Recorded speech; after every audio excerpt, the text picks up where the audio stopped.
Et bonjour et bienvenue dans cette masterclass. On a Laurent qui va nous rejoindre dans un instant. Pour ceux qui sont dans le webinaire avec nous, ben, vous pouvez mettre un petit mot dans le chat pour dire que tout est OK au niveau notamment du son à minima. Et puis pour ceux qui nous regardent en live sur les réseaux, ben là aussi, je vous rappelle que vous pouvez interagir, intervenir et poser des questions sur les plateformes et on se fera un plaisir d'y répondre. Salut Laurent, le café était bon. Oui, merci Olivier. Bonjour à toutes et à tous. Heureux de vous retrouver donc pour cette nouvelle masterclass. Alors, on va traiter d'un sujet aujourd'hui qui est souvent mal ou peu exploité, je trouve, chez les entrepreneurs. Et ça, on va en parler dans quelques instants. Et puis voilà, pour ceux qui nous regardent en replay, restez bien avec nous parce qu'on va, comme d'habitude, essayer de partager des informations les plus pratico-pratiques avec vous. On a une promesse avec Laurent, hein, c'est que à l'issue de chaque masterclass, vous puissiez mettre en place au moins une bonne idée dans vos stratégies marketing. On y tient et d'ailleurs, je tiens à rajouter que on se fait un point d'honneur à assurer le SAV de nos masterclass. Donc n'hésitez pas là aussi à revenir vers nous le cas échéant sur LinkedIn notamment, qui est notre canal de communication privilégiée. Alors comme je disais, on va parler dans cette masterclass d'un sujet qui, encore une fois, mal ou peu exploité, ce qu'on appelle, alors, ce que les marketeurs appellent le lead nurturing, hein. On a souvent tendance à investir beaucoup de temps, de moyens dans l'acquisition de nouveaux contacts. En revanche, et ça arrive à tout le monde, quand on engage avec des prospects, ben, tout le monde ne va pas faire affaire avec vous tout de suite. Ça serait trop beau. Bah, du coup, qu'est-ce qui se passe? Comment on fait pour garder le lien et puis pour que quelques semaines, quelques mois plus tard, quand vos prospects dans lesquels vous avez investi du temps, des moyens, ben, comment on fait pour que ces prospects puissent penser à vous dès lors que le projet devient mature, pensez à vous et pas à vos concurrents pour vous solliciter avec vous. Donc, c'est tout ce qu'on va voir dans cette masterclass avec, en partageant des techniques concrètes, des exemples également de choses qu'on a pu mettre en place chez nos clients avec Laurent depuis toutes ces années. Et donc, restez bien avec nous parce qu'on va voir tous ces sujets dans quelques instants. Mais auparavant, on va quand même faire l'effort, Laurent, mon cher Laurent, de se présenter pour ceux qui ne nous connaissent pas, n'ont pas forcément l'habitude de nous suivre. Donc, moi, je suis Olivier, Laurent en face de moi. Et donc, avec Laurent, on travaille maintenant dans le réseau de WSI depuis plus d'une dizaine d'années. Ça commence à faire, j'ai plus envie de le dire. Et donc, chez WSI, on accompagne les entreprises pour les aider à développer leur activité grâce à Internet. Vous savez que depuis maintenant plus de 10 ans, ben, c'est des centaines d'entreprises qu'on a accompagnées. Et donc, on a créé Croissance pour tous il y a quelques années pour les entrepreneurs et pour les ben, aider cette cible bien particulière d'entreprises, d'entrepreneurs, pour les aider à mettre en place des stratégies de croissance. Donc, on a un peu élargi le spectre, hein. On ne reste pas focus que sur le marketing digital, mais on a élargi le spectre avec une méthode éprouvée, le MAC, le modèle d'activation de croissance, et qui permet à tout à chacun, dans la durée, en activant les quatre leviers du modèle d'activation de croissance, de pouvoir pérenniser leur activité dans le cadre de Croissance pour tous. Alors, vous retrouvez toutes ces informations sur notre site internet, bien évidemment. Et dès lors que ben, c'est masterclass, hein, c'est aussi un peu le but du jeu, c'est de partager des contenus avec vous, mais c'est aussi pouvoir ben, vous faire découvrir Croissance pour tous. Et donc, pour celles et ceux qui seraient intéressés d'aller un peu plus loin, sur croissancepourtous.com, vous pouvez trouver plein de ressources. Le livre hein, que Laurent a sorti il y a pas longtemps, je crois, il y a quelques semaines. Donc, le livre qui est très complet et qui reprend vraiment tout le modèle de manière très détaillée, séquence par séquence. Et donc, vous allez pouvoir trouver dans le livre énormément de contenu qui pourrait vous aider à mettre en place toutes ces techniques et tous ces outils. Puis s'il y en a qui veulent aller plus loin et être accompagné, ben, vous avez la formation en ligne. Donc là aussi, vous avez des capsules avec énormément de contenu, capsules qui vous prennent par la main pendant 12 semaines pour mettre en place votre stratégie de croissance. Et puis si vous voulez avoir un accompagnement personnalisé, et avoir affaire à nous, ben, on se ferait un plaisir de pouvoir discuter avec vous et de bénéficier d'un coaching personnalisé pour vraiment adapter le Mac à votre entreprise. Et puis, s'il y en a parmi vous qui souhaitent sous-traiter tout ou partie du modèle, ben là aussi, vous pouvez faire appel à l'agence. Donc, il vous suffit pour ça de vous diriger vers croissancepourtous.com et de remplir les formulaires en fonction de ce dont vous avez besoin. Je crois que j'en ai assez dit pour Croissance pour tous. Et donc, Laurent, je vais te céder la parole à présent pour parler encore une fois d'un sujet qui est, ben voilà, qui est effectivement majeur. Et pour autant, mais je ne saurais l'expliquer d'ailleurs, ton avis m'intéresse, pourquoi ce sujet est peu ou pas ou mal traité dans les entreprises. Encore une fois, on dépense beaucoup d'énergie dans l'acquisition et dans la première prise de contact. Mais derrière, alors on va avoir beaucoup d'entrepreneurs qui vont avoir des fichiers et qui se notent des dates. Et tiens, il faut que je rappelle un tel à telle date, etc., etc. Bon, ça c'est la vieille école. J'y ai été confronté également. Et je dis pas qu'il faut pas le faire, mais c'est vrai qu'on est en 2025 et qu'aujourd'hui il existe des techniques qui permettent de pouvoir automatiser en tout cas une partie du process. Et plus que de l'automatiser, c'est vraiment un véritable levier pour continuer à garder le lien, créer de la confiance avec votre marque dans la durée pour que les personnes, ben, quand elles sont enclins à franchir le pas, elles pensent d'abord à vous. Alors, mon cher Laurent, c'est à toi. Comment ça va? Tu as la patate comme d'habitude? Oui, bah bien sûr, j'ai la patate comme d'habitude. Et puis, tu sais bien que dès qu'il s'agit de partager ce modèle d'activation de croissance, ben moi, c'est mon dada. Hein. Donc, je suis tout chaud et tout chose à l'idée de le faire. Donc, voilà, je suis en forme. N'hésitez pas à poser toutes vos questions hein, dans le chat ou sur les réseaux sociaux. Le but aussi, c'est qu'on puisse interagir et puis que vous puissiez, surtout, enfin, ou que vous ne puissiez pas repartir de la masterclass sans avoir eu la réponse à toutes vos questions. Voilà, alors je propose de rentrer dans le vif du sujet. Tu as bien introduit en fait le sujet. Euh, Quand on veut mettre en place une stratégie de croissance, ce qu'on explique dans l'approche qu'on a mis en place au travers du modèle d'activation de croissance, c'est que finalement, il y a quatre piliers de croissance qui s'offrent à vous. Il y a l'attraction, donc c'est ce que le premier levier, c'est celui auquel tout le monde pense, même sans avoir fait du marketing ou des études en marketing. Spontanément, on comprend que pour aller chercher de la croissance, ben, il faut attirer plus de prospects à soi. Et donc, beaucoup d'entrepreneurs et d'entreprises mettent leurs efforts sur ce premier levier. Mais ce qu'il faut comprendre, et c'est ça qu'on explique dans le livre, dans la formation, dans le coaching, etc., c'est que ce n'est jamais qu'un des quatre leviers de croissance qui s'offre à vous.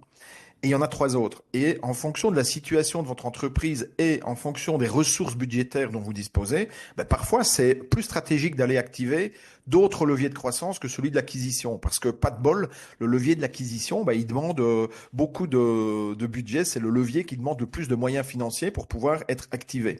Contrairement aux trois autres leviers qui, eux, sont beaucoup plus abordables financièrement.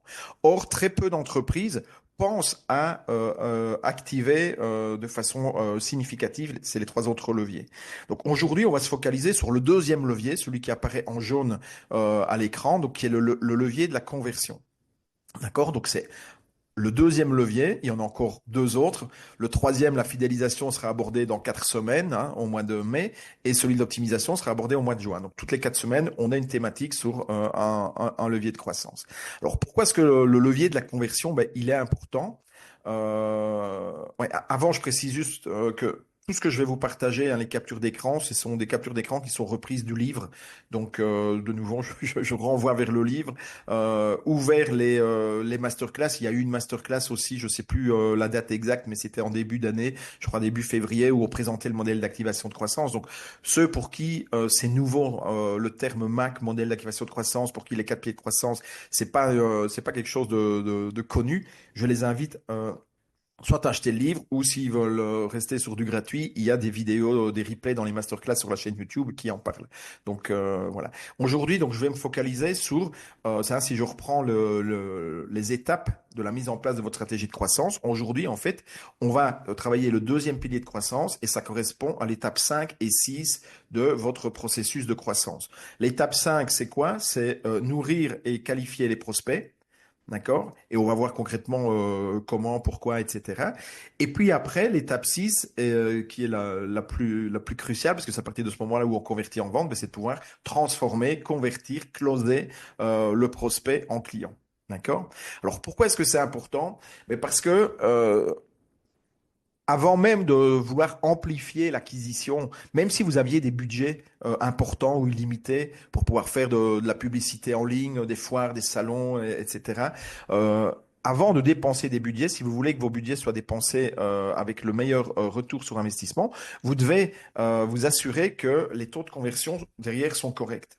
Et donc, lorsqu'on met en place une stratégie de croissance, même si on n'est pas limité ou pas trop limité au niveau des budgets pour les techniques d'acquisition, on va d'abord mettre en place les premières techniques d'acquisition et de suite derrière, on va essayer d'optimiser la conversion. Si vous ne le faites pas, c'est un petit peu comme si vous aviez un seau d'eau et que vous mettez toute votre énergie, tous vos moyens, toutes vos ressources à aller rechercher de l'eau pour remplir le seau qui se vide parce qu'il est troué, il est percé. D'accord?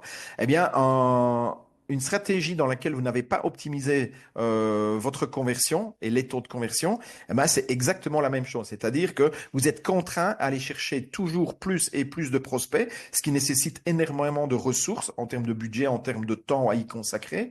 Et par contre, derrière, vous avez une grande déperdition. D'accord? Donc, c'est une étape qui est capitale.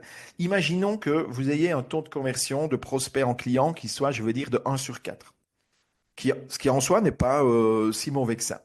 Mais plutôt que de vouloir aller mettre des budgets ou dire que vous ne savez pas faire mieux parce que vous n'avez pas plus de budget pour faire du Google Ads, du Social Ads, des foires, des salons, que sais-je, eh bien, si vous travaillez sur l'amélioration de la conversion, sans mettre de budget additionnel, vous pouvez aller chercher une croissance forte et même doubler. Hein. Si vous faites passer votre taux de conversion de 1 à 4, enfin de 1/4 à 1/3, ben vous allez avoir une augmentation forte, donc de 8%. Si vous le faites passer de 1 à 4 à 2/4, 1/2, ben vous allez mathématiquement doubler votre croissance organique. Donc on voit que c'est un levier qui est sous-estimé dans la plupart des entreprises et surtout chez les TPE, PME, alors que ce levier-là, il a une puissance en termes de, enfin une puissance dans sa capacité à booster votre croissance. D'accord? Donc voilà pourquoi c'est vraiment important. Et pour moi, c'est un levier qui est aussi important, aussi stratégique que celui de l'acquisition. Alors, les trois étapes dans ce processus de conversion, hein, quand on veut convertir un lead en client, ben, il y a trois étapes. La première étape, c'est il faut nourrir le prospect. Hein. À l'étape précédente, on a généré du trafic, on a réussi à capturer le visiteur, on en a fait un lead, un contact, il a laissé ses coordonnées. Et là, je reviens pas sur les techniques, ça a été vu lors de la masterclass d'il y a 4 semaines sur l'acquisition. Le replay est disponible aussi sur la chaîne YouTube. Et donc là, vous avez un contact. Mais vous ne savez encore rien de ce contact. Vous ne savez pas qui il est, vous ne savez pas quels sont ses besoins, vous ne savez pas s'il a du budget, etc. Donc vous allez devoir, en fait, nourrir votre prospect pour pouvoir en fait le qualifier. Le qualifier, c'est-à-dire savoir est-ce que ça correspond à un client idéal pour vous. Et là, je vous renvoie aux notions de persona ou de ICP. Hein. ICP, c'est Ideal Client Profile ou Customer Profile. Donc, c'est le profil de client idéal que vous recherchez. Donc, tout ça, c'est des questions, évidemment, que vous devez avoir tranchées, hein, que vous avez dû vous poser au préalable de votre stratégie, que vous avez dû trancher. Et le but du nurturing, c'est à la fois faire avancer le prospect dans sa prise de décision. Et pour ça, vous allez lui donner de l'information. Et en échange de cette information, vous allez essayer d'obtenir un maximum de renseignements sur lui pour savoir est-ce que c'est un prospect, est-ce que c'est un bon prospect, est-ce que c'est un très bon prospect. D'accord? Et on va voir comment on peut qualifier les prospects. Et tout ça doit vous permettre, en fait, de pouvoir augmenter les chances de convertir ce prospect en client, augmenter les chances de closing d'une part et idéalement raccourcir le délai de closing aussi. Donc, le but du nurturing et de la qualification, c'est vraiment d'augmenter le taux de closing en client derrière et de réduire le temps de closing, donc réduire le tunnel de vente, en fait, la durée du tunnel de vente. OK? Alors, Alors, je propose. déjà, Oui, voilà. Non, mais tu vas répondre à la question parce que j'avais déjà des premières questions sur cette notion de nurturing qui n'était pas forcément très claire. C'est vrai qu'on emploie des mots anglo-saxons.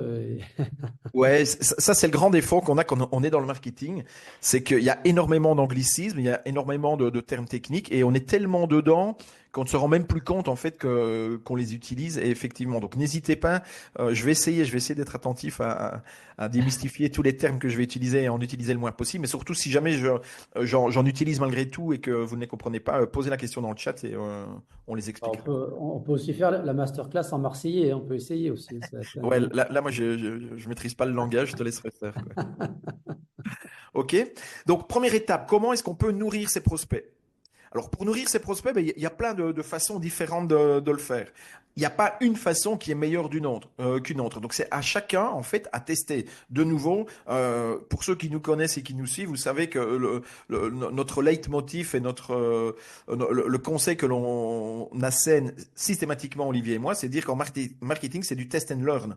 Nous, on n'a pas la science infuse. Je ne peux pas vous dire, vous, ce sera ça, ça, ça et ça qui va marcher. Vous, ce sera autre chose. Alors, on a bien sûr une expérience, des retours d'expérience avec nos clients. Donc, on connaît, on a des probabilités en tout cas, et on les connaît, mais n'empêche que la seule vérité en marketing, c'est on essaye, on mesure, et en fonction des résultats, ben, on ajuste, on supprime ou on Et accélère puis, ce qui fonctionne bien, quoi. une fois n'est pas coutume, cordonniers sont pas forcément les plus mal chaussés parce que toutes les techniques qu'on partage avec Laurent lors de ces masterclass, c'est aussi des techniques, bien évidemment, qu'on utilise dans nos agences respectives. Alors, je dis pas qu'on est les plus beaux, les plus forts, mais ça fait maintenant plus de 10 ans qu'on évolue sur ce marché.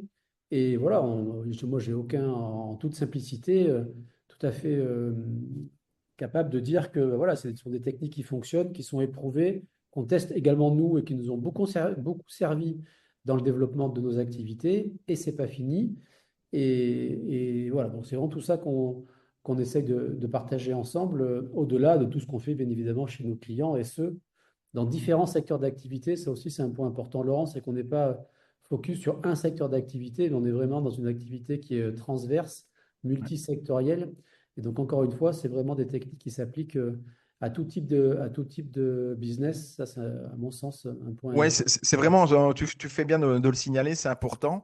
Et tout ce qu'on vous présente là, par exemple les techniques ici que je présente qui permettent notamment de faire du nurturing avec des techniques de marketing digital, ce sont en fait tout ça, on l'a pas sucé de notre pouce, c'est simplement en fait la synthèse de nos 15 années d'expérience ou de nos 25 années d'expérience cumulées à Olivier et à moi qu'on a simplement mis par écrit en fait. Et donc effectivement tout ce qui est présenté là, ce sont des choses que on met en place chez nos clients. Alors pas forcément tout chez chaque client, mais de nouveau en fonction des stratégies, des secteurs d'activité, la configuration d'entreprise, il y a des choses qui sont pertinentes pour l'un qui ne sont pas pertinentes pour l'autre. Mais en tout cas, tout ce qu'on vous présente là, c'est des techniques qui ont été éprouvées et qui fonctionnent et que on continue en 2025 à mettre en place. Alors parmi les techniques, je vais passer très vite dessus. À nouveau, elles sont présentées de long en large dans le livre. Il y a le blog, évidemment. Le blog, être capable de communiquer de l'information à valeur ajoutée sur son site, bah, c'est en termes de crédibilité et d'autorité, c'est quelque chose d'incontournable. Et si les contenus sont bien choisis, ben, on va en fait aider le prospect à avancer dans sa réflexion en fait. On peut utiliser les livres blancs. On avait déjà parlé des livres blancs lors de la masterclass sur l'acquisition parce que c'est une technique qui est utilisée sur les sites internet. C'est une des techniques utilisées pour récolter les coordonnées des visiteurs du site et donc générer des contacts. Il y a les infographies qui fonctionnent très bien, surtout pour des repartages sur les réseaux sociaux. Il y a les podcasts, il y a les vidéos. Il y avait, je sais plus si c'était il y a 2 semaines ou il y a quelques semaines, tu as fait une masterclass, Olivier, sur justement, tu es revenu sur la vidéo et tu as réexpliqué l'importance de la vidéo en 2025. Voilà, s'il y a bien un contenu à privilégier en 2025, c'est la vidéo, c'est devenu le contenu maître au niveau digital, quoi. Il y a évidemment l'emailing, le marketing automation qui permettent d'automatiser des séquences de nurturing de prospects. Il y a les réseaux sociaux, il y a les webinaires, il y a les consultations en ligne. C'est une liste qui n'est pas exhaustive et qui n'est pas figée. Donc, si vous avez identifié d'autres techniques, eh bien, c'est très bien. N'hésitez pas à les partager dans le chat ou à nous les communiquer. On sera aussi curieux, nous, de faire évoluer notre checklist ou notre cartographie de nurturing. Ça fonctionne aussi au niveau du marketing traditionnel, c'est-à-dire qu'on est fort branché sur le marketing digital. C'est clair qu'aujourd'hui, c'est un peu compliqué de mettre en place une stratégie de croissance sans intégrer le digital dedans, mais ça ne veut pas dire qu'on y intègre que du digital. Aujourd'hui, les techniques non digitales continuent de fonctionner pour chacun des quatre piliers. D'accord? Y compris lors de la conversion. Et donc, des appels téléphoniques, des rendez-vous en face à face, des conférences, des roadshows, des choses comme ça, sont encore des choses qui fonctionnent très bien et qui permettent de nourrir et d'aller à la rencontre, en fait, des prospects. Alors, nourrir les prospects, s'il y avait 5 conseils à vous donner, c'est d'abord, le premier, c'est utiliser le marketing automation. Olivier en a parlé dans l'introduction. Mais aujourd'hui, à partir du moment où vous générez un nombre de leads relativement important depuis votre site internet, ça va devenir chronophage si vous souhaitez faire un suivi de chacun de ces leads de façon manuelle. D'accord? C'est faisable, bien sûr. Mais aujourd'hui, il y a des CRM, il y a des outils de marketing automation et la combinaison des deux permet en fait de faire du nurturing automatisé de façon très qualitative. D'accord? Donc ça, c'est le premier conseil. Pensez à automatiser via des outils de marketing automation. Partager du contenu pertinent sur LinkedIn et notamment du contenu vidéo est une des techniques qui fonctionne très bien au niveau du nurturing. Si vous êtes en B2B particulièrement, mais pas que, voilà, LinkedIn et les réseaux sociaux en général sont quelque chose d'important. Créer une séquence de lead magnet avec des emails de suivi. Si vous proposez sur votre site le téléchargement d'une ressource, peu importe laquelle, ou si vous proposez un appel découverte, ne vous contentez pas de proposer la réservation ou le téléchargement de la ressource ou la réservation de l'entretien ou de l'appel découverte, mais derrière, mettez en place des séquences de marketing automatisé pour nourrir, donner de l'information aux prospects. Utilisez aussi le retargeting publicitaire pour rester présent dans l'esprit du prospect. Et puis, n'oubliez pas que c'est pas parce que on peut automatiser pour pouvoir scaler et gagner en efficacité, qu'il faut perdre le côté humain et le marketing one-to-one, si possible, être le plus one-to-one et le plus humain personnalisé possible. OK? Ouais, je vais juste rebondir là-dessus, parce que je sais que tu en parles après, mais dans votre stratégie d'acquisition et de nurturing, la clé, c'est vraiment de pouvoir capter les adresses email de vos contacts. Enfin, moi, je reste encore abasourdi de voir nombre d'entrepreneurs qui ont des emails à droite à gauche, etc. Mais vraiment, la clé, c'est de capitaliser sur les adresses email des contacts avec qui vous allez commencer à engager en ligne, lors de salons, en rendez-vous one-to-one. Prenez vos cartes de visite de personnes que vous avez déjà contactées ou rencontrées par le passé et vous vous construisez un fichier email. Et aujourd'hui, il y a plein d'outils qui existent. Genre, tu vas peut-être en partager après, pas cher, enfin, en tout cas à des prix hyper adaptés aux entrepreneurs et qui permettent de pouvoir se constituer dans la durée non seulement des fichiers de contact, mais surtout des fichiers de contact qui soient bien segmentés.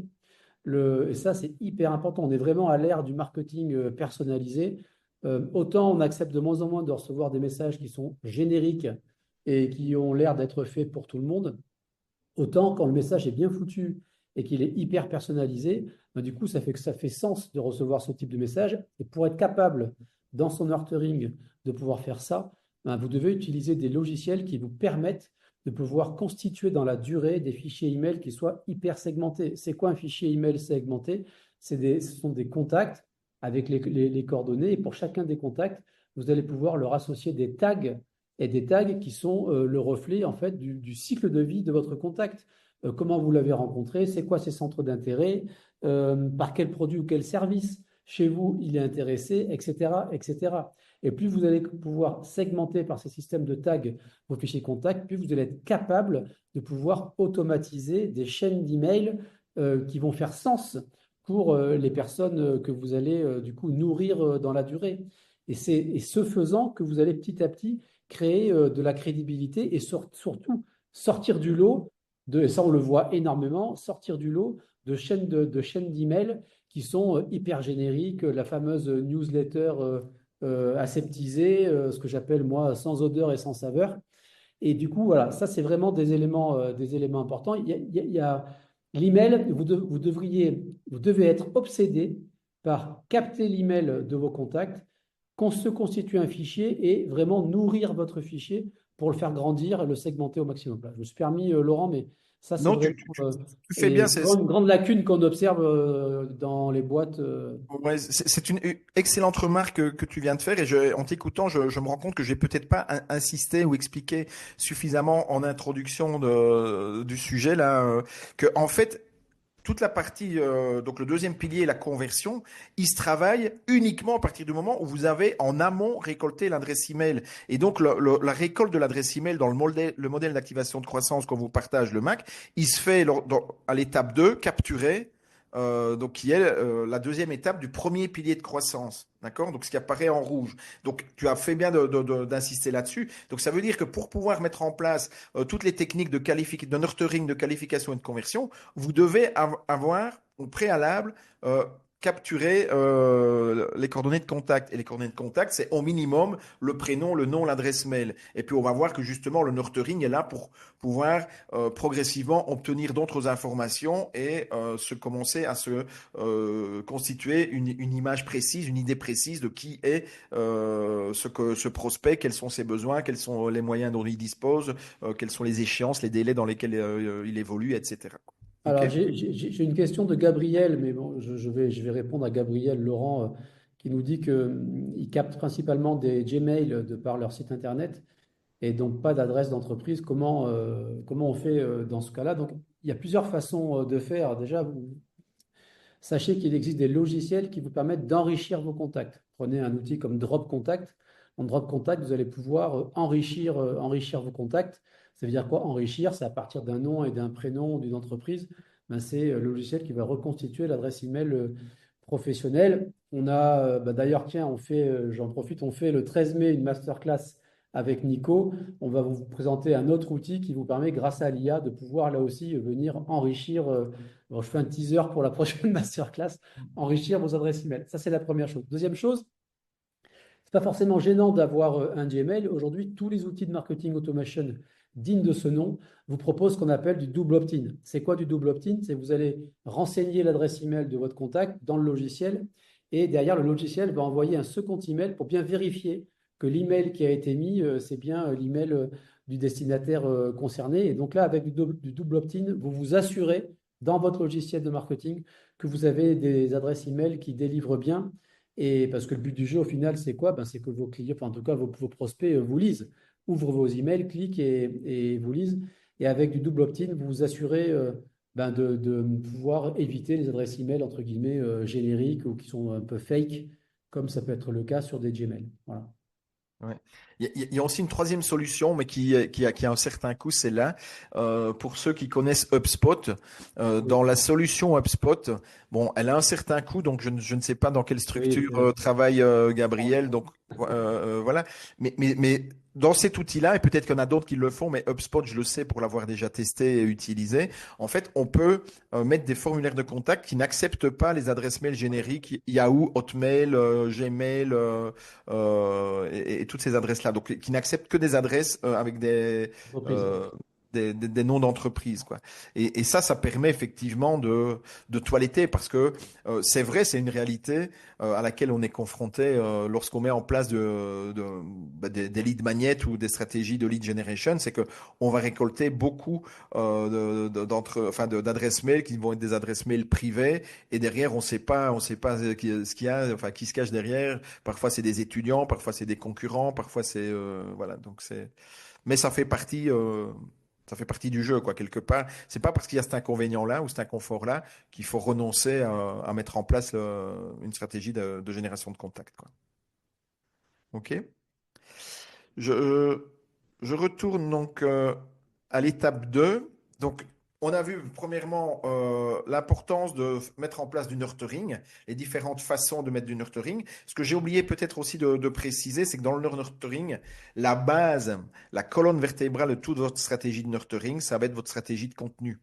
D'accord? Donc ça veut dire que vous devez être capable de bien comprendre quels sont les besoins, les questions, les problématiques, les critères de décision d'achat, etc. de vos clients et de pouvoir produire des contenus pour répondre en fait à toutes ces questions et à toutes les préoccupations qui sont les leurs au moment où ils progressent dans le cycle d'achat.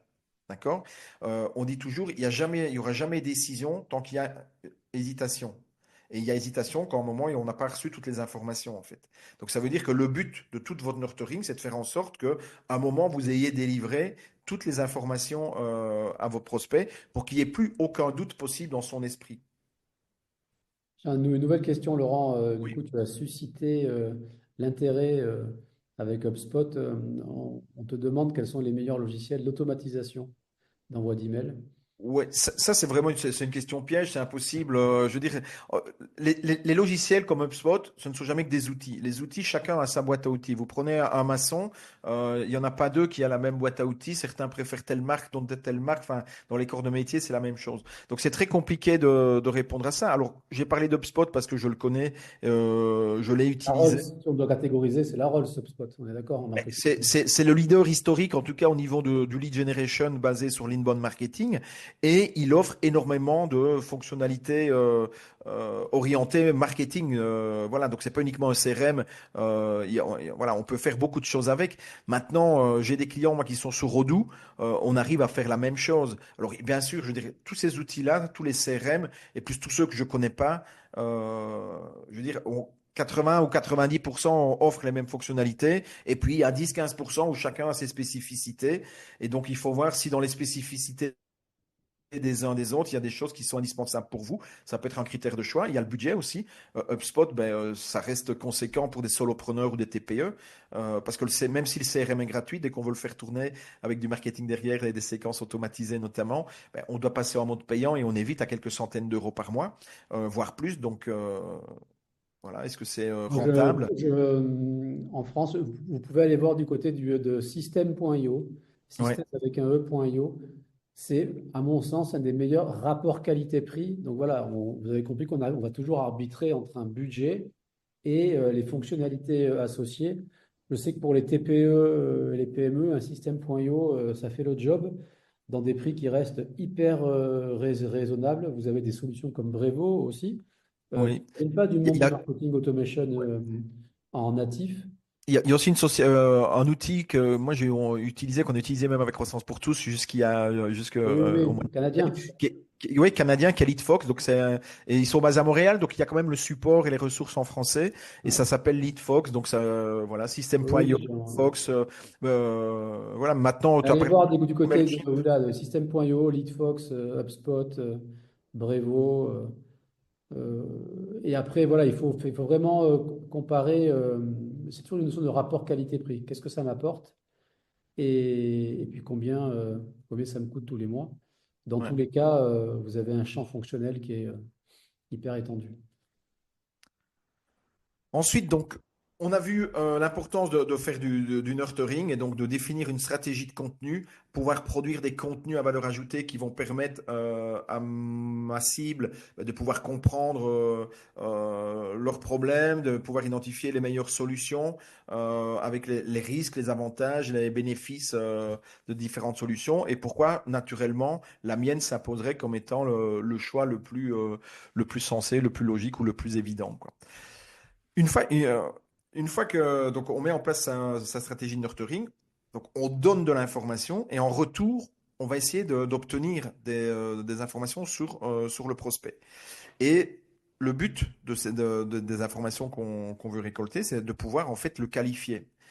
Pourquoi? Ben parce que au début, quand on démarre, on génère quelques prospects, on a le temps de les suivre tous et ça pose pas de problème. Mais avec le temps, ça va devenir chronophage, c'est-à-dire qu'on va générer trop de leads entrants, par rapport à ce qu'on peut humainement gérer de façon qualitative dans une semaine. Et donc, il faut savoir sur qui est-ce que je me concentre. Parmi les leads que j'ai générés, il y a peut-être dedans des Gmail, hein, et on ne sait pas trop qui est derrière. On a des entreprises, elles n'ont pas toutes la même taille, les mêmes budgets, les mêmes besoins, la même urgence dans les besoins. On a des entreprises qui sont peut-être hors de notre portée parce qu'elles sont basées au Canada, en Espagne, à Madagascar, que sais-je. Donc la première chose à faire avec les leads que vous générez, c'est de pouvoir très vite les catégoriser. Voilà. Parmi les leads que je génère, quels sont ceux sur lesquels je dois me concentrer? Voilà. Quels sont ceux qui sont chauds, qui correspondent à mes clients idéaux et avec lesquels j'ai le plus de probabilité, de chances de pouvoir faire du business rapidement. C'est ça le but, en fait, de la qualification des prospects. Alors, quand on qualifie un prospect, on va le qualifier. Donc ici, on revoit là, hein, le cycle de vie client. Il y a un visiteur, ça devient un lead. Et puis, avant qu'il devienne client, eh ben, je vais devoir le nourrir et le qualifier. Et alors là, on parle de MQL, SQL, c'est un peu technique, mais globalement, on va essayer de le qualifier d'un point de vue marketing. Donc en gros, c'est dire, est-ce que ce lead correspond au profil de mon client idéal? Voilà, et c'est à chacun à définir quels sont les critères pour valider si un lead correspond à un client idéal pour moi ou non. Mes critères de profilage ne sont pas les mêmes. Moi qui suis dans le marketing digital, que pour un bureau d'avocat, que pour un institut de beauté, que pour une entreprise qui fait, je sais pas, moi, de l'injection plastique dans le monde industriel. Donc, c'est à chacun à définir ses critères de ciblage. Mais la première question à se poser, une fois qu'on a généré le lead, c'est est-ce que ce lead correspond à le profil d'un client idéal que je recherche? Oui ou non? Première question. Et la deuxième question, si c'est oui, est-ce qu'il est qualifié au niveau sales? Donc c'est le SQL. Donc MQL, c'est Marketing Qualified Lead. SQL, Sales Qualified Lead. Donc est-ce qu'il est qualifié au niveau sales? Et pour ça, on va utiliser différents critères. Pour le qualifier au niveau MQL, on va prendre le niveau de qualification et le niveau d'intérêt. Si je prends un exemple, moi j'ai mes critères de ciblage, hein, mon ICP, en fait, il doit déjà correspondre à trois personas. Soit c'est un business owner, donc un entrepreneur, soit c'est un responsable marketing, peu importe le titre, mais en tout cas qui est en charge du marketing dans son entreprise et qui est décisionnaire, soit c'est une personne qui est en charge du développement commercial. Ce sont mes trois critères. Si la personne est secrétaire, si elle est responsable RH, si elle est responsable financier, si elle est responsable IT, moi, ça ne m'intéresse pas. Il n'est pas qualifié pour moi. D'accord? Donc, ils auront, dans le niveau de qualification, ce sera mis bas. D'accord? Si la personne est étudiante, ce sera mis bas. Donc ça, c'est un premier critère. Deuxième critère, c'est la zone géographique. Moi, je suis basé à Luxembourg. J'ai pas le temps, même si j'aimerais bien pouvoir aller dans le sud de la France, où il y a un peu plus de soleil que par chez nous. Mais j'ai pas le temps de faire les déplacements. Ce ne serait pas rentable. Donc ça veut dire que géographiquement, moi, je suis basé. Ma zone de chalandise, c'est le Grand-Duché de Luxembourg et les zones frontalières francophones, donc le Grand Est de la France et la Wallonie sur la partie belge. D'accord? Donc, si la personne vient de Paris, si la personne vient de Bordeaux, etc., elle n'est pas qualifiée pour moi. Donc voilà, moi j'ai défini mes critères de ciblage qui déterminent le niveau de qualification. Ensuite, j'ai le niveau d'intérêt. Est-ce que la personne a déjà participé, par exemple, à des masterclass, croissance pour tous? Est-ce qu'elle a déjà téléchargé un contenu, un e-book ou un contenu gratuit sur le site? Voilà. Et donc là, j'essaye de voir en fait l'intérêt, j'essaye d'évaluer l'intérêt que la personne a par rapport à mon offre de service. D'accord? Et plus le niveau de qualification est élevé et plus le niveau d'intérêt est élevé, ben plus ça devient un prospect chaud d'un point de vue marketing. Ça veut dire plus il se rapproche de mon client idéal que j'essaye d'attirer.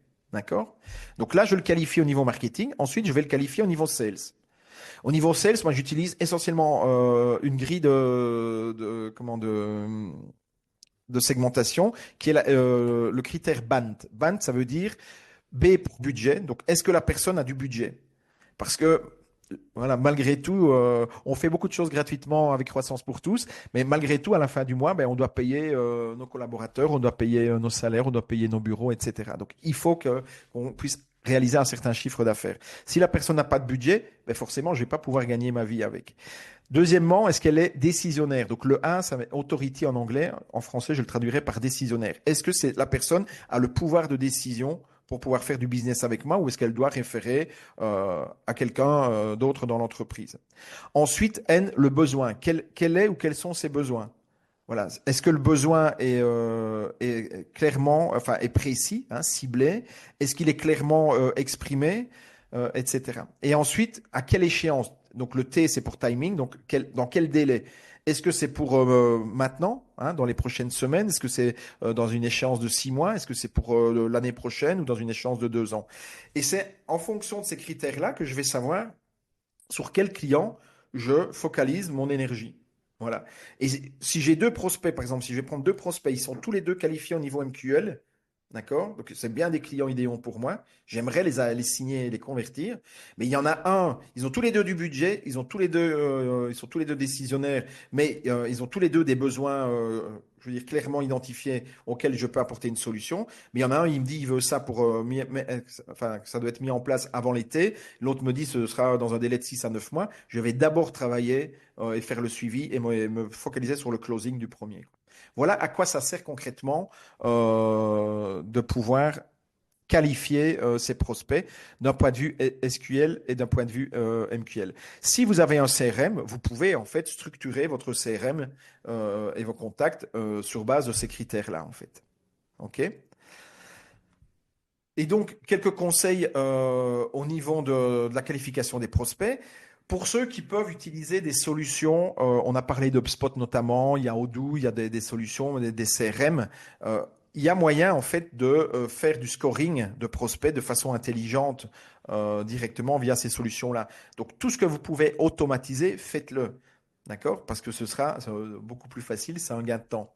Euh, Si vous ne pouvez pas le faire parce que vous n'avez pas de logiciel, par exemple, on a parlé d'HubSpot. Dans HubSpot, vous pouvez, à chaque fois que la personne va venir retélécharger un nouveau contenu ou s'inscrire à un nouveau webinaire, en fait, le système se souvient des informations qu'elle a déjà sur lui et elle ne lui demande plus l'email, le prénom et le nom d'entreprise, mais elle a une liste d'autres critères, enfin d'autres informations qu'elle doit demander. Et tout ça est géré automatiquement par le système. D'accord? Donc ça veut dire que sans rien faire, vous allez progressivement étoffer les renseignements sur le prospect. Si vous n'avez pas cette solution-là, et je connais beaucoup de solopreneurs et de TPE qui ne l'ont pas, donc c'est pas du tout une tare. Hein. On sait fonctionner, on sait faire du marketing, on sait se développer sans ces logiciels-là, hein, même si c'est une aide précieuse, on peut faire sans. Mais il y a d'autres façons de faire. Et une des façons, c'est par exemple de proposer en fait un diagnostic ou un audit gratuit sur votre site. C'est-à-dire que dans les lead magnets que vous proposez, essayez d'aller rapidement vers un premier échange de 10-15 minutes, ça ne doit pas être très long, mais un premier échange dans lequel vous allez pouvoir en fait récolter toutes les informations dont vous avez besoin pour pouvoir scorer votre prospect et le qualifier en fait en bon prospect ou en mauvais prospect et en prospect chaud, tiède ou froid. OK? Et ça va vous permettre d'évaluer le niveau de maturité du prospect. Et puis, comme Olivier l'a dit, segmenter les leads, en fait. Donc, le but de faire tout ça, c'est de pouvoir, après, se concentrer sur les prospects les plus chauds. Donc, si aujourd'hui, votre problématique, elle est, vous générez pas de trafic et vous générez pas de prospects, on est bien d'accord que ce que je suis en train de vous expliquer là, c'est pas votre priorité aujourd'hui. Vous devez rester focus sur le premier pilier qui est l'acquisition, la génération de trafic et la capture de leads. OK? Mais une fois que vous allez obtenir des premiers résultats avec la génération de trafic et la capture de leads, à un moment, vous allez devoir en fait gagner en efficacité et en performance dans le suivi des leads en fait, tout simplement. Et c'est à ce moment-là que tout ce dont on est en train de parler là depuis maintenant une trentaine de minutes, va vraiment être pertinent, quoi. 45 minutes, pardon, ça passe vite. OK? Donc voilà, ça c'était pour l'étape 2, la qualification. Troisième étape, comment est-ce que je peux convertir les prospects? Alors, beaucoup de gens ne se posent pas la question du nurturing, de la qualification et sont juste focus, j'ai un lead, comment est-ce que je le close?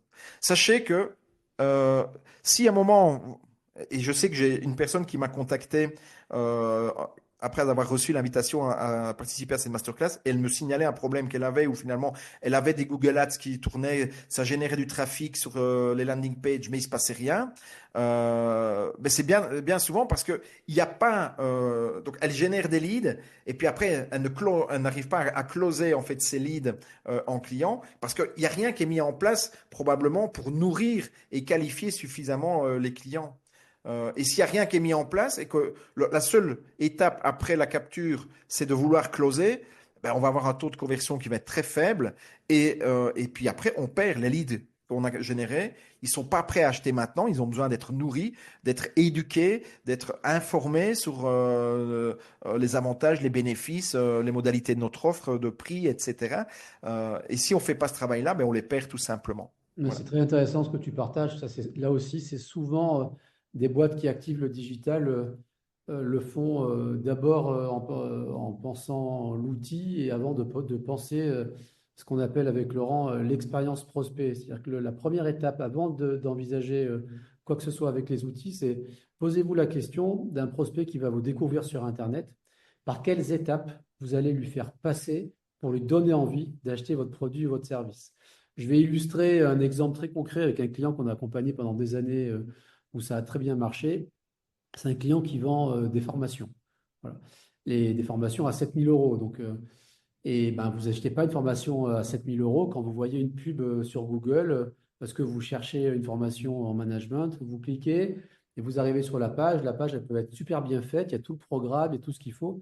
Mais jamais vous allez acheter la formation en un clic. C'est pas vrai. Le client, avant d'acheter votre formation, le prospect, pardon, il a besoin d'être rassuré, de comprendre ce que va lui apporter la formation. Et donc, vous devez définir votre autorité, votre crédibilité auprès du prospect avant qu'il achète votre formation. Donc, qu'est-ce qu'on a fait?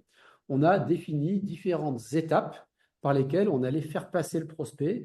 Et en se disant, ben, si le prospect passe par ces différentes étapes, ben là, on aura plus de chances, in fine, de pouvoir lui vendre la formation. Et concrètement, on est parti d'Internet, de la publicité sur Google. Et là, au lieu d'arriver sur une page qui vendait la formation, on arrivait sur une page qui proposait au prospect de s'inscrire à une réunion en présentiel, physique, dans sa ville, avec d'autres personnes. Et lors de cette réunion, on a deux personnes de l'entreprise qui viennent présenter la formation et expliquer concrètement ce que la formation pourrait apporter aux prospects. À l'issue de la réunion, il y a un apéritif et les personnes intéressées, à ce moment-là, s'inscrivaient, étaient recontactées par un commercial pour les modalités d'inscription à la formation.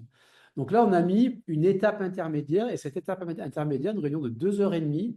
Et donc la réunion, elle a été adaptée sur le contenu aussi. C'était une réunion immersive où les personnes commençaient à vivre comme s'ils étaient dans la formation. Et c'est en fait ce tunnel, cette expérience qui, du coup, permet à l'entreprise de pouvoir vendre ses formations in fine. Donc, première étape, ce que dit Laurent, hyper intéressant et là aussi très important, c'est souvent peu ou mal fait. C'est par quelles étapes on fait passer le prospect pour justement ben, se donner toutes les chances de pouvoir derrière convertir, qui est l'objectif final.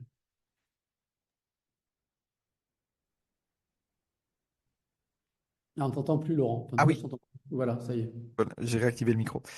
Oui, non, merci pour ces précisions. Et effectivement, c'est extrêmement important.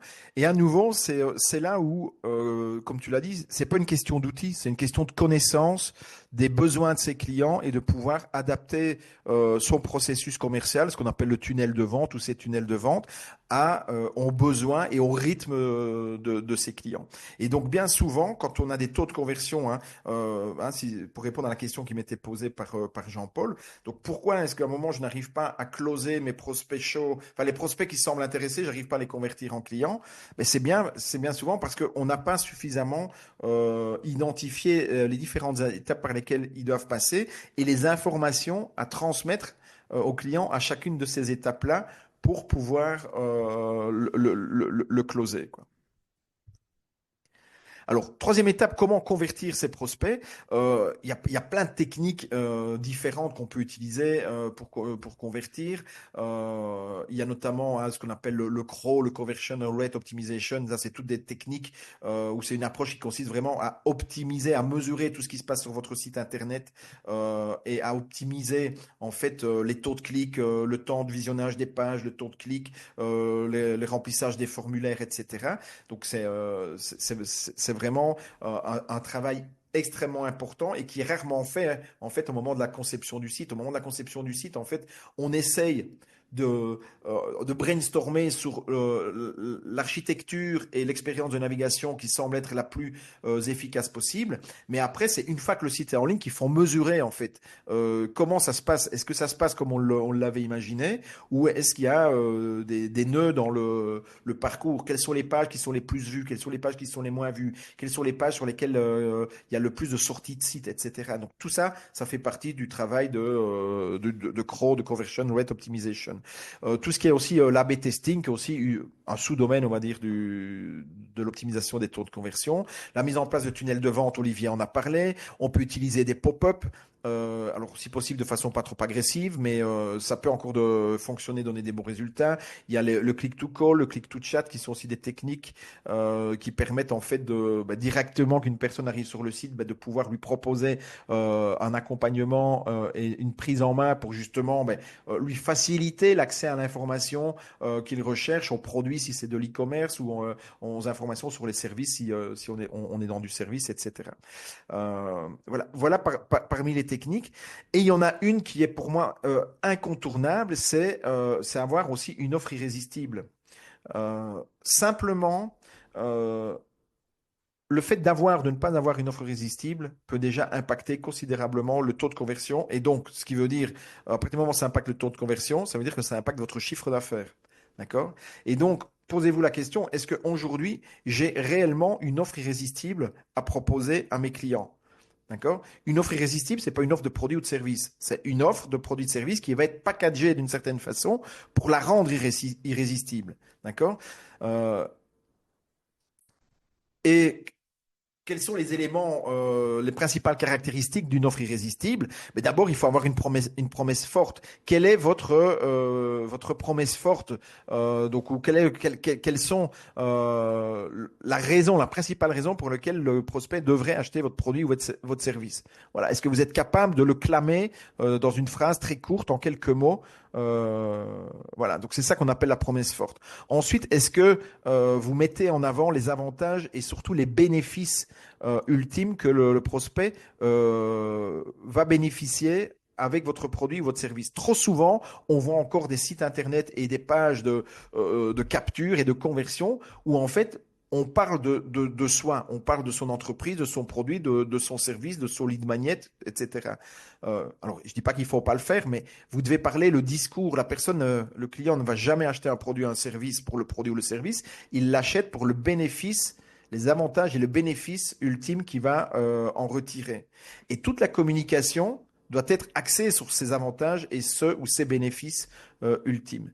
Voilà. Donc, est-ce que dans votre offre, dans votre remise d'offre, vous mettez en avant ces avantages et ces bénéfices? Est-ce que vous communiquez un prix attrayant, bien sûr, mais un prix qui est clair, sans surprise? Et est-ce que vous utilisez, par exemple, la technique de la triple offre? La technique de la triple offre, on voit ça beaucoup dans tout ce qui est abonnement en ligne. C'est on vous propose jamais un seul prix, un seul type d'abonnement. On vous offre toujours minimum trois formules, silver, gold, platinum ou bronze, argent, or, peu importe le nom qu'on leur donne, etc. Et le but, en fait, c'est d'attirer. Donc là, c'est de la PNL, hein, on joue sur la psychologie du client. Et vous allez voir que systématiquement, l'offre qu'on vous recommande se trouve toujours au milieu. Elle est jamais placée à droite, elle est jamais placée à gauche, elle est toujours au milieu. Et il y a un petit bandeau de couleur pour vous dire que c'est la plus populaire, celle qui est recommandée, la plus téléchargée, la plus vendue, etc. D'accord? Pourquoi? Parce que les personnes qui hésitent, en fait, elles vont jamais aller vers l'extrême, en fait. Psychologiquement et consciemment, si on prend une extrême, on est soit pas assez, soit trop. Mais voilà, c'est pas une décision bon père de famille. Donc, quand on doit faire un choix, c'est toujours rassurant de faire le choix médian, le choix du milieu. C'est pour ça que vous devez placer votre offre là. Et, euh, et vous allez évidemment structurer l'offre et il y aura l'offre minimaliste qui sera à gauche, l'offre idéale qui sera au centre et puis l'offre vraiment caviar, Rolls-Royce qui est à droite pour ceux qui n'ont pas de contraintes budgétaires, quoi. Voilà, ça ce sont des techniques qui fonctionnent et ça fonctionne pour tout le monde. Euh, Chez WSI, moi je me suis mis à appliquer ces techniques-là depuis 2016 en fait. Au début, je croyais que c'était uniquement pour de l'achat en ligne de logiciels, hein, en mode SaaS. Je l'ai appliqué dans mes offres que je mettais encore en format papier à l'époque et j'ai augmenté mes taux de conversion. Simplement parce que le fait d'avoir une triple offre, ça veut dire que le prospect il peut pas dire oui, non, il peut pas dire c'est trop cher, c'est plus cher, c'est trop cher, il sait plus s'échapper comme ça. Ça veut dire c'est trop cher, mais qu'est-ce qui est trop cher? Et on reprend ce qui est compris dedans. Mais c'est vous qui m'avez dit que vous aviez besoin de ça, de ça. Ok, donc si c'est trop cher, on peut repasser à l'offre un peu moins chère. Mais vous n'aurez plus ça. Donc c'est vous, hein, vous êtes bien conscient que ça, vous ne saurez plus le faire. D'accord? Vous m'aviez dit pourtant que c'était important parce que les concurrents étaient fort présents là-dessus. Et donc, en fait, plutôt que d'avoir une discussion sur le prix, on revient à une discussion sur les besoins, les objectifs à atteindre, etc. Et donc, c'est beaucoup plus constructif. Et on a de meilleures conversions. Donc voilà, ce sont des petites choses. Est-ce que dans votre offre, vous avez une promotion ou des bonus? Voilà, si possible, limité dans le temps pour créer l'urgence. Tout ça, ce sont des techniques qui vont faire que les prospects. Alors, une promotion, un bonus, ça ne va pas convertir un prospect froid en client. On est bien d'accord. Mais dans les prospects chauds, voire dans les prospects tièdes, qui sont là et qui hésitent, parce que prendre une décision, il y a toujours une prise de risque. C'est inconscient. Donc, on ne prend jamais une décision d'achat comme ça, sans réfléchir. Et à un moment, on est à la limite. Oui, j'ai envie, mais est-ce que je dois le faire maintenant? Je ne sais pas. Il y a toujours cette peur inconsciente, voilà, de ne pas faire peut-être le bon choix, etc. Et le fait d'avoir une promotion ou d'offrir des bonus, en fait, ça permet de faire basculer la balance du côté de la décision d'achat et de la conversion. D'accord? Le Donc, de bonus, nouveau, on ne sait pas une... c'est une bonne tactique aussi pour préserver son prix. Le client qui commence à discuter du prix, bon, allez, monsieur Laurent, faites-moi Ouais, une tout à fait. remise. Bon, le client, c'est bien qu'en gros, il est en train de vous dire, c'est bon, j'achète. Bon, ben, il faut défendre votre prix. Ben, prévoyez des bonus. Gardez toujours le petit bonus sous le coude. Non, mais le prix, il ne bouge pas. Par contre, allez, si vous signez aujourd'hui, vous avez le petit bonus. Donc ça, c'est une petite tactique également de vendeur pour toujours préserver son prix et garder sa valeur. Ouais, tout à fait. Et, et en fait, ce qu'il faut comprendre, c'est que l'offre irrésistible, c'est l'accumulation de toutes ces petites choses-là, en fait. D'accord? Donc, c'est pas le prix ou c'est pas la promesse forte qui fait l'offre irrésistible, c'est l'accumulation de toutes ces petites composantes-là. Autre composante, deux autres composantes sur lesquelles j'ai encore, en tout cas, attiré votre attention, c'est avoir une garantie avec aversion du risque. Tous les clients chez qui on a réussi à mettre en place une garantie avec aversion du risque, on a vu une augmentation très forte des taux de conversion, en fait. Et donc, la garantie, ben, c'est pouvoir garantir la promesse forte que vous faites. Hein, par exemple, je sais pas, moi, stratégie croissance pour tous, mettez en place une stratégie de croissance en 90 jours. Ok, c'est une promesse forte. Mais qu'est-ce qui se passe si j'y arrive pas, si j'atteins pas l'objectif à atteindre qui est de faire croître mon entreprise en 90 jours. Et là, il faut proposer une inversion du risque. C'est-à-dire que si vous n'y arrivez pas, c'est pas vous qui allez devoir payer, entre guillemets, hein, qui allez être pénalisé, c'est nous, le prestataire, qui allons être pénalisé. Et si vous n'arrivez pas, on continue à vous accompagner gratuitement jusqu'à ce que l'objectif soit atteint. Donc ça veut dire qu'il n'y a plus de prise de risque. C'est-à-dire que la prise de risque qui peut être un frein à l'achat, en fait, est transformée et il disparaît grâce à l'inversion du risque. S'il n'y a pas l'inversion du risque qui accompagne la garantie, bah, c'est juste du bullshit en fait, c'est du vent quoi. Voilà, on est les meilleurs, revenez avec nous, vous allez développer votre entreprise. Oui, mais si j'arrive pas, non, mais pas de problème. On est les meilleurs, vous allez arriver. Non, ça c'est juste du bullshit en fait. Voilà. Donc une garantie doit toujours être accompagnée d'une inversion de risque. Ok. Autre élément important dans une offre pour la rendre irrésistible, c'est des témoignages clients, de la conscience sociale. Et parmi les consciences sociales, donc il y a différents types de conscience sociale, mais les témoignages clients avec des partages de clients qui ont acheté vos produits, vos services et qui ont eu les bénéfices recherchés, ben c'est indispensable. Voilà. Après, il y a d'autres facteurs comme l'élimination des freins à l'achat. Parfois, proposer des facilités de paiement peut être aussi un élément important pour augmenter les taux de conversion. Voilà. Et donc, posez-vous la question, est-ce qu'aujourd'hui, je propose réellement une offre qui est irrésistible? Pour ceux qui ont participé au webinaire de début février, je citais un exemple réel d'une entreprise, donc un client qui était ardoisier et qui a fait appel à nous pour mettre en place une stratégie de croissance. Et il venait pour aller attirer plus de clients potentiels. Et dans la discussion, on s'est rendu compte qu'il avait un taux de conversion de 1 sur 7. C'est-à-dire que le prospect me dit, mais ok, moi je veux bien investir de l'argent, mais vous devez me garantir qu'on va aller chercher des bons prospects. Et je lui demande, mais c'est quoi pour vous des bons prospects? Il me dit, c'est des prospects que je peux convertir. Je dis, ouais, ok, évidemment. Et c'est là qu'il commence à m'expliquer que, en fait, il en convertit 1 sur 6, 1 sur 7 à peu près. Mais comme il est la journée sur les toits avec son équipe, avec ses ouvriers, ses apprentis, en fait, il n'a que les soirées et les week-ends pour lui remettre les devis. Et donc, ça veut dire que quand il sait qu'il en convertit que 1 sur 6, 1 sur 7, ça veut dire que chaque fois qu'il passe 2 heures pour aller visiter un architecte, un client ou un chantier et puis refaire l'offre et qu'il y passe 1 heure, 2 heures, 3 heures, mais il sait que 5 fois sur 6 ou 6 fois sur 7, c'est une perte de temps. Et pour lui, c'est juste insupportable. D'accord? Et donc là, ce qu'on a fait quand il m'a donné cette information-là, c'est que on lui a dit, on va pas mettre en place des techniques d'acquisition pour attirer plus de leads. On va d'abord simplement améliorer ton taux de conversion. Si demain on arrive à convertir 2 sur 6 au lieu de 1 sur 6, on double ton chiffre d'affaires. D'accord? Et donc, on a travaillé tous les process au niveau de la conversion, y compris l'offre irrésistible, et ça a suffi pour réinjecter une croissance forte dans l'entreprise sans y mettre des budgets conséquents, quoi. OK? Donc voilà, petit partage ou retour d'expérience. Est-ce qu'il y avait Juste, des questions par rapport non, mais il y a Dan qui nous parle, qui nous demande où trouver les replays des webinaires. Tu les retrouves, Dan, sur LinkedIn, tu les retrouves sur la chaîne YouTube Croissance pour tous. Tu vas sur YouTube, Croissance pour tous, tu as tous les replays des webinaires. Mais je te l'enverrai, le webinaire que tu demandes précisément. Bon, voilà, c'est juste la petite ouais, parenthèse. Bah, mon cher Laurent, tu étais ouais. bavard aujourd'hui, il est 18h03. Et Ouais, on est à- on ouais. est arrivé au bout, mais voilà, je pense que c'était important en tout cas enfin, d'attirer un petit peu, de mettre un petit peu l'éclairage sur cette étape qui est souvent mal travaillée dans les stratégies de croissance. Or, elle est d'une importance capitale. Donc voilà, j'espère que j'ai pu vous convaincre de cela et puis que j'ai pu ou qu'on a pu vous donner déjà des idées de choses concrètes à mettre en place pour améliorer vos taux de conversion par le nurturing, par la qualification et puis par les techniques, l'optimisation de la conversion. Et puis tu fais le lien avec la prochaine masterclass qu'on va animer dans 15 jours, passe mardi, celui d'après, je crois que c'est le 13 mai, avec on reçoit notre ami Nicolas et typiquement avec ce que va nous présenter Nicolas sur l'acquisition de nouveaux contacts. Typiquement, le nurturing, ben, c'est une des clés de succès de ces stratégies d'acquisition qu'on met en place avec Nicolas, parce que bien évidemment, quand vous faites de la prospection dans le dur, 100% des contacts vont pas acheter votre produit ou votre service tout de suite. Mais pour bien capitaliser sur votre acquisition, ben, il est forcément fortement recommandé d'exploiter ces contacts chauds avec qui vous ferez affaire plus tard.